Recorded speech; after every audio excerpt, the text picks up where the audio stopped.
मधु जलपरी अपने सुहाग रात में हाथ में दूध का गिलास लिए अपने पति कौशल का इंतजार कर रही होती है। तभी उसका पति हाथ में गुलाब का फूल लिए कमरे में आता है और अपनी पत्नी मधु से कहता है, मधु, आज तो तुम बहुत ही ज्यादा खूबसूरत लग रही हो।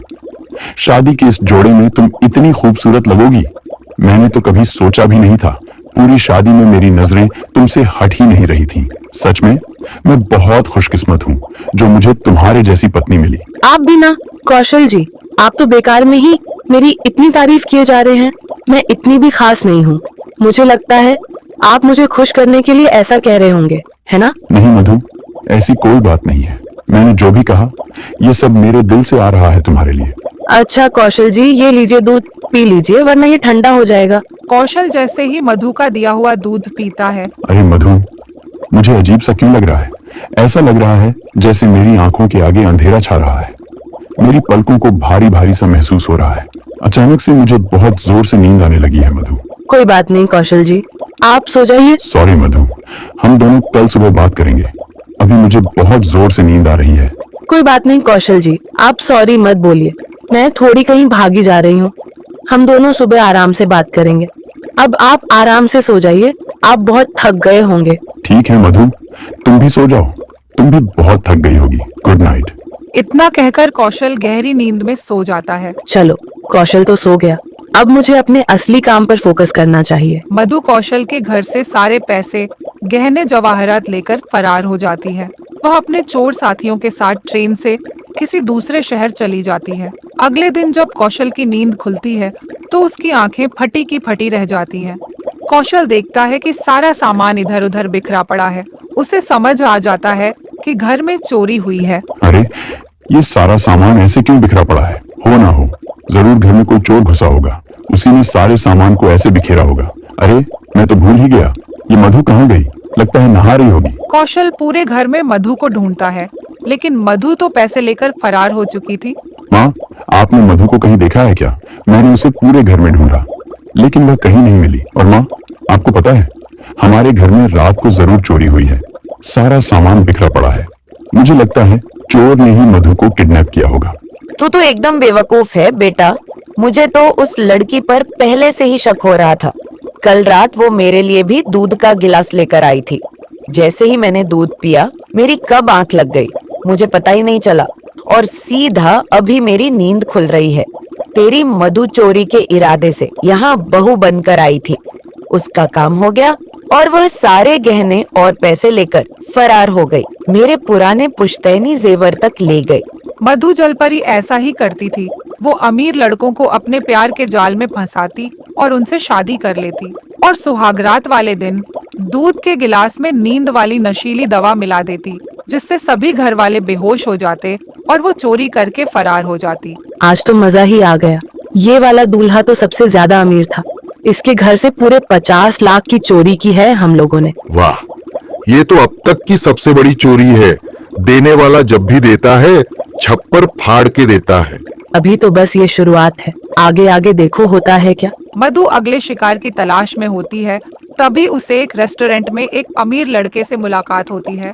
बहुत खूबसूरत लड़कियां हैं इस शहर में, लेकिन तुम जैसी अप्सरा को तो मैंने पहली बार देखा है। क्या मैं तुम्हारा नाम जान सकता हूँ? अगर मैं सुंदर हूँ तो हैंडसम तो आप भी हैं। भले ही आप मुझे नहीं जानते, लेकिन मैं आपको जानती हूँ। आपका नाम राहुल है ना? आप इस शहर के सबसे बड़े बिजनेसमैन के इकलौते बेटे हो। मैंने सही कहा ना? वाह, लगता है आपकी नजर मुझ पर ही है। वैसे आपने तो मेरे बारे में सब कुछ बता दिया, लेकिन अभी तक आपने मुझे अपना नाम नहीं बताया। मेरा नाम ज्योति है और मैं एक स्कूल टीचर हूँ। मधु हमेशा अपनी अलग अलग पहचान बताती थी ताकि वो पकड़ी न जाए। मधु और राहुल की अच्छी दोस्ती हो जाती है और कुछ ही मुलाकातों में राहुल को मधु से प्यार हो जाता है। मधु जलपरी बहुत अच्छे से जानती थी कि अमीर लड़कों को अपने प्यार के जाल में कैसे फंसाना है। I love you Jyoti, I love you so much. कुछ ही मुलाकातों में तुम मेरे दिल के इतने करीब कब आ गई मुझे पता ही नहीं चला। कब तुम मेरे लिए इतनी इम्पोर्टेंट हो गई मुझे पता ही नहीं चला। क्या तुम मेरी लाइफ पार्टनर बनोगी? ज्योति, क्या तुम मुझसे शादी करोगी? आखिर जिस घड़ी का मुझे इंतजार था वो घड़ी आ ही गई। आखिर एक और अमीर बकरा मेरे हाथ लग ही गया। इस बार लखपति नहीं, करोड़पति बन जाऊंगी। फिर तो सारी जिंदगी मौज ही मौज होगी। क्या हुआ ज्योति? तुम किस सोच में पड़ गई? क्या मैं तुम्हें पसंद नहीं? क्या तुम मुझसे प्यार नहीं करती? नहीं राहुल, ऐसी कोई बात नहीं है। मैं भी बहुत खुश हूँ। मैं भी बहुत समय से तुम्हारे मुंह से यही बात सुनना चाहती थी। I love you Rahul. मैं तुमसे शादी के लिए तैयार हूँ। तुम शादी की तैयारियां करो। हाँ ज्योति, शादी की तैयारियां तो मैं शुरू कर दूंगा, लेकिन तुम्हें पहले मेरी माँ से मिलना पड़ेगा। मेरे पिताजी तो काम के सिलसिले में देश से बाहर गए हुए हैं, उनसे मिलवाना अभी पॉसिबल नहीं है, लेकिन तुम मेरी माँ से तो अभी मिल ही सकती हो। कुछ दिनों बाद राहुल ज्योति को अपनी माँ से मिलवाता है और ज्योति अपने चोर साथियों को अपना नकली बाप और भाई बनाकर ले जाती है। मेरी माँ तो इस दुनिया में नहीं है। जो भी है बस मेरे पापा और मेरे भाई हैं। तुम चिंता मत करो ज्योति बेटा, मैं तुम्हें माँ का प्यार दूंगी। तुम मुझे सास नहीं अपनी माँ समझना। राहुल की माँ को ज्योति जलपरी पसंद आ जाती है और कुछ ही दिनों के अंदर दोनों की शादी हो जाती है। और सुहागरात वाले दिन चालाक ज्योति हमेशा की तरह दूध के गिलास में नींद वाली नशीली दवा मिलाकर सबको पिला देती है। अरे बेटा, इसकी क्या जरूरत थी?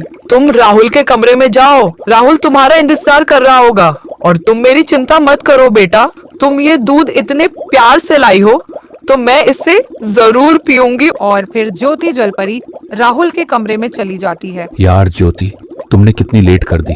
देखो तो मैं कब से तुम्हारा इंतजार कर रहा था। इंतजार तो तुम्हें मेरा करना चाहिए था ना। वो मैं सासू माँ को दूध का गिलास देने गई थी। ये लीजिए, मैं आपके लिए भी लाई हूँ, इसे पी लीजिए। राहुल वह नशीली दवाई वाला दूध पी लेता है और तुरंत सो जाता है। इसके बाद मधु सारा सामान, पैसे, गहने लेकर फरार हो जाती है।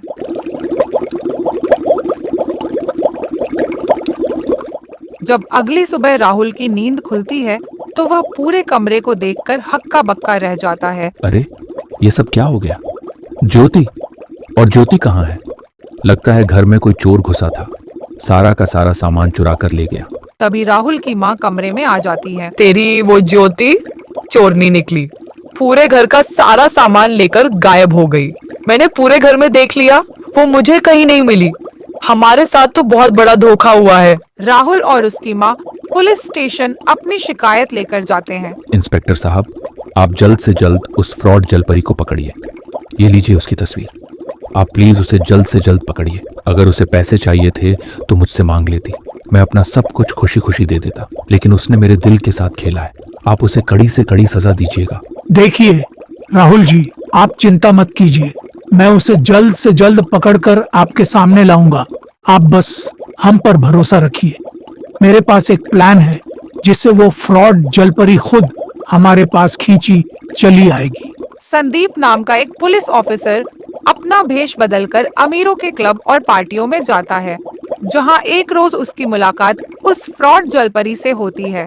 लगता है आप इस शहर में नई हैं। खास आपकी जैसी खूबसूरत हसीना मुझे पहले मिल गई होती। अच्छा, तो अब मिली हूँ तो देर हो गई है क्या? वैसे मेरा नाम अंकिता है, आपका नाम क्या है? दोनों में बातचीत शुरू हो जाती है। संदीप अपने बारे में उस जलपरी से लंबी लंबी फेंकने लगता है।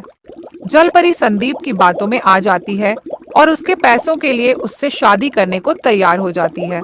आपने तो एक ही मुलाकात में मेरा दिल जीत लिया संदीप जी। अब बस 2 मिनट रुकिए, मैं वॉशरूम से आता हूँ। संदीप वॉशरूम का बहाना बनाकर जाता है और अपने बाकी के पुलिस साथियों को कॉल करके बुला लेता है।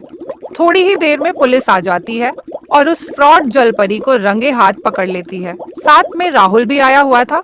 राहुल उस फ्रॉड जलपरी को कसकर एक थप्पड़ लगाता है। बेशर्म कहीं की, पैसों की भूखी, तुझे जरा भी शर्म नहीं आई मेरे दिल के साथ खेलते हुए? तुझे पैसे ही चाहिए थे तो एक बार खुलकर कह देती, मैं तुझे खुशी खुशी अपना सब कुछ दे देता, लेकिन तूने तो शादी जैसे पवित्र रिश्ते को मजाक बना दिया है। किसी से शादी तो कभी किसी और से। इंस्पेक्टर साहब, इसे मेरी नजरों से दूर ले जाइए, नफरत है मुझे इससे। पुलिस उस फ्रॉड जलपरी और उसके साथियों को जेल में डाल देती है और उसे उसके किए की सजा मिल जाती है। आगे मैया, अब कभी नहीं करेंगे फ्रॉड। ये पुलिस वाले तो जेल में बहुत डंडा मारते हैं। दोस्तों, आप लोग भी कभी ऐसा फ्रॉड मत करना, वरना आपको भी मेरी तरह जेल के अंदर सड़ना होगा और सुबह शाम डंडे से मार खाना होगा।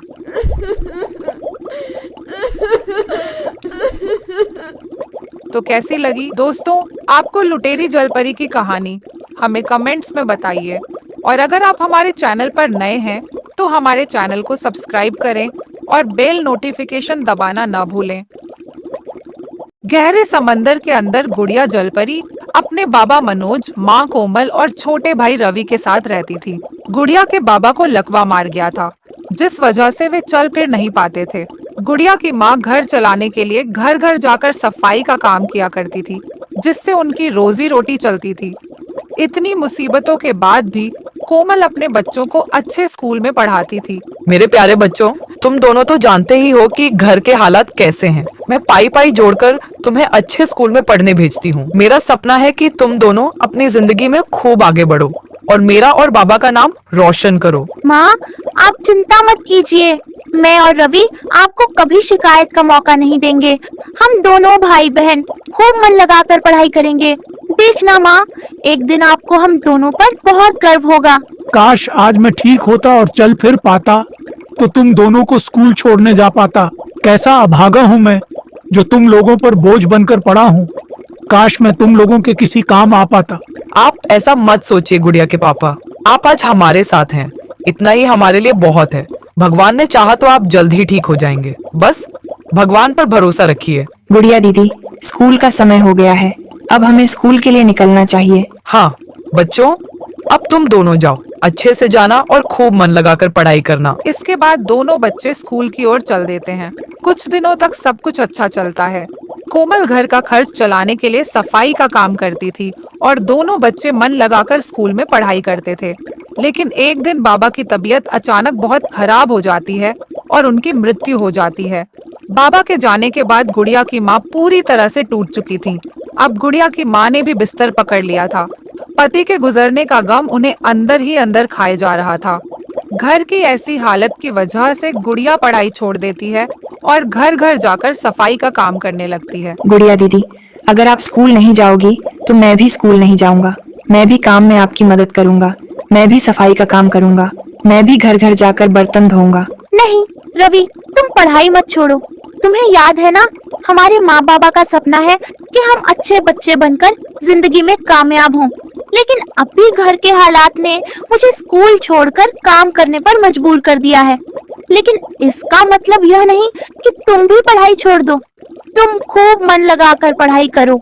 रवि ऐसा ही करता है, वह खूब मन लगाकर पढ़ाई करता है। स्कूल की पढ़ाई के बाद गुड़िया रवि को आगे की पढ़ाई के लिए बाहर भेज देती है। इसी तरह समय बीतता जाता है। रवि अब बड़ा हो चुका था, उसकी नौकरी एक अच्छे कंपनी में लग जाती है। दूसरी ओर गुड़िया भी अब बड़ी हो चुकी थी। वह आज भी घर घर जाकर सफाई का काम करती थी और अपनी माँ का ख्याल भी रखती थी। कुछ समय बाद रवि उनसे मिलने आता है। सभी एक दूसरे से मिलकर बहुत खुश होते हैं। दीदी, मैंने आपको और माँ को बहुत मिस किया। मैं बता नहीं सकता कि मैं आज कितना खुश हूँ। अगर आज आप ना होती तो मैं इस मुकाम तक नहीं पहुँच पाता। रवि अपनी बीमार माँ का इलाज एक अच्छे अस्पताल में करवाता है। थोड़ी देखभाल के बाद वे पूरी तरह से ठीक हो जाती हैं। रवि अपनी दीदी गुड़िया और माँ को अपने साथ शहर ले जाता है और सब खुशी खुशी रहने लगते हैं।